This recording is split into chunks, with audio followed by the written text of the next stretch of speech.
Olá, senhoras e senhores, eu sou o professor Francisco Maurício Duarte. Nós agora vamos inaugurar um novo bloco, né?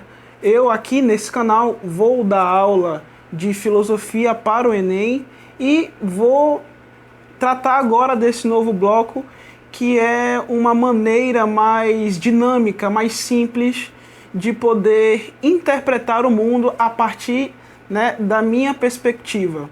Como a filosofia ela pode se adequar de forma didática, né, ao mundo em que vivemos. Será que o mundo em que vivemos realmente pode ser tratado e interpretado filosoficamente? Então eu vou tratar aqui, né, nesse panorama mais despojado, né, mais simples, longe daquela liturgia que eu dava aula, né, que é uma coisa mais docente. Hoje aqui é mais uma pessoa falando sobre filosofia, né, e interpretando o mundo de acordo com o seu conhecimento, de acordo com o seu pensamento.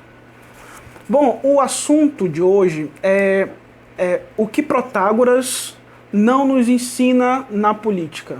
Protágoras, ele era um sofista que, bom, você deve saber, era um personagem, né?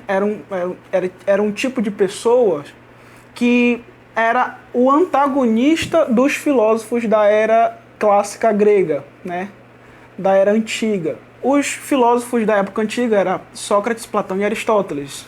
E os sofistas eram pessoas que sempre entravam em contradição com esses filósofos. Porque os sofistas, eles tinham, né, eles prezavam pela retórica, pela discussão, enfim, pela maneira bonita de se expressar, que muito mais era importante do que propriamente o conteúdo da fala. Ou seja, a forma, a beleza da fala, do discurso, era muito mais importante do que o próprio discurso. Então, o conteúdo do discurso, por mais que seja falso ou verdadeiro, não importava. O que importava era o convencimento. O que importava era a forma que era se dado e reproduzido através desta pessoa, né? E como era encarado, como era ouvido pelas pessoas que ali estavam.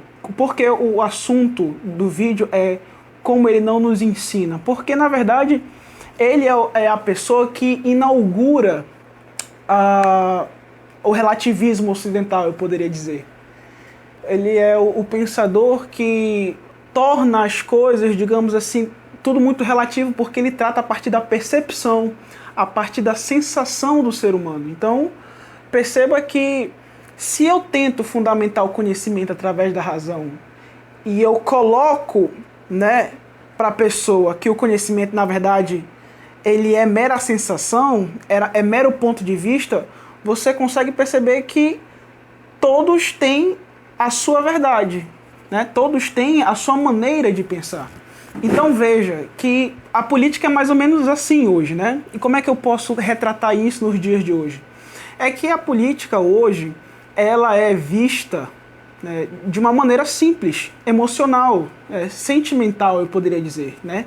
Conforme for as pessoas se sentirem coniventes com aquele político ou com aquele intelectual que pudesse demandar emoções sobre a pessoa, então significa que aquele pensador é um intelectual interessante. Ele é um intelectual realmente profundo. E, na verdade, não.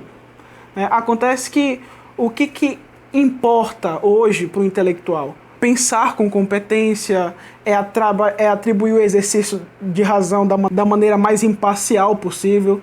Perceba que, na verdade, o intelectual ele é uma pessoa que tenta se extrair do mundo para poder interpretá-lo e para poder ver como é a realidade, né? Tal como ela é. Se você tenta, por isso que eu falo tenta, né? Porque, na verdade, é impossível você ser imparcial. Aliás, é um tema do nosso vídeo de hoje. Não existe imparcialidade, né? Esse termo neutralidade é um termo que não existe, Porque se você é uma pessoa neutra e imparcial, você não é uma pessoa. Você sendo, né, uma pessoa, você automaticamente possui desejos, inclinações, portanto, pensamentos, críticas, que sim, são tendenciosos, né? Não basta você estipular o seu pensamento através do invólucro racional, porque na verdade é de acordo com como você sente o mundo. Não existe essa história de dizer que eu faço, eu escrevo, né? Eu dou a minha aula imparcial, porque a imparcialidade ela não existe, né? A neutralidade científica ela não existe. Se você faz ciência, você recorta a realidade de acordo com como você quer, né? E tenta pegar esse recorte e tenta contrastar com a realidade, ou seja, tenta encaixar na realidade da melhor forma possível. Então, não existe essa ideia de imparcialidade. Talvez as pessoas achem que a imparcialidade ela é através de um cargo público, né? Porque o cargo público ele exige essa certa impessoalidade, né? Mas quando se trata do exercício da reflexão, não tem como você ser impessoal. Essa é a realidade. Não existe você tratar de maneira impessoal o seu trabalho, né? Porque você está refletindo sobre um estudo, né? Você está refletindo sobre um livro. E como é que você é imparcial diante daquilo que você lê, né? A sua opinião ela é imparcial? A sua opinião ela realmente é isenta do mundo? Se a resposta for sim, pode-se dizer que pode caracterizar duas coisas. Ou você é preguiçoso ao ponto de não querer conhecer, né, o que está ali posto na realidade, ou medo de afirmar a sua personalidade diante de uma situação política, filosófica, econômica, religiosa, não sei. Então, ou você é preguiçoso ou covarde para ser isento da realidade. Você deve, é normal. A atitude do ser humano é uma atitude tendenciosa, né? A gente pode organizar de maneira lógica, mas ela não significa que é uma maneira isenta, muito pelo contrário. É uma maneira científica e crítica. Para você ser crítico, você precisa de um lado, né? Você precisa estabelecer critérios de escolha. Então, Protágoras ele era mais ou menos isso. Por que ele era sofista? Porque ele tentava enquadrar tanto no meio lógico quanto no meio não lógico, né? A célebre frase dele dizia mais ou menos o seguinte: o homem é a medida de todas as coisas, daquilo que são e das coisas que não são por aquilo que não são. Ou seja, ou você pode ser, tanto quanto não pode ser. Veja, você está estabelecendo o conhecimento a partir de critérios de sensação, né? Você está estabelecendo o conhecimento através de uma mera percepção da realidade. Em outras palavras, ele está regredindo o conhecimento através daquilo que eu sinto, ou vejo, ou acho. Uma mera opinião. Se você concorda que o homem é a medida de todas as coisas a partir das coisas que ele sente, você provavelmente é um relativista, né? E os relativistas, eles não são levados a sério. Se você é um cara que, pode ser, mas também pode não ser, na verdade, o que você está mais dizendo para nós é que você não é estudioso o suficiente para poder afirmar e levar no peito aquilo que você acha o que é certo. O Protágoras, ele foi considerado assim um sofista por causa disso, né? Por causa de tentar colocar o discurso através de uma sensação boba. Esse é o grande problema dos relativistas, né? Porque se você fala que existe uma ideia de uma forma, você automaticamente terá que refutar essa ideia. Porque você acha que na verdade tudo é relativo, então você não pode consolidar uma ideia concreta. Você tem que automaticamente, quando afirmar essa ideia, refutá-la logo de início. Porque, bom, tudo é relativo, então você não tem ideias o suficiente para afirmar a realidade. Essa criticidade, ela sim vem através de uma sensação, de uma percepção da realidade, mas não é porque eu estou num cargo público que eu devo exercer essa impessoalidade, né? E isso é uma proposta muito capitalista, eu poderia dizer, né? O capitalismo, o que ele faz? Ele torna os produtores como objeto e os objetos como sujeitos. Ou seja, nós designamos a estes objetos sensações humanas. Designamos essas coisas sentimentos de perda, como se essa perda ela fosse de fato refletida através de um desapego humano. Então veja que a pessoa, ela para o capitalismo, né, ela foi meio que deixada de lado e as coisas foram mais valorizadas, ou seja, as coisas tiveram muito mais valorização do que as pessoas quem a produz. Eu estou falando isso porque, na verdade, é o que a pessoa acha a partir do agente público, né?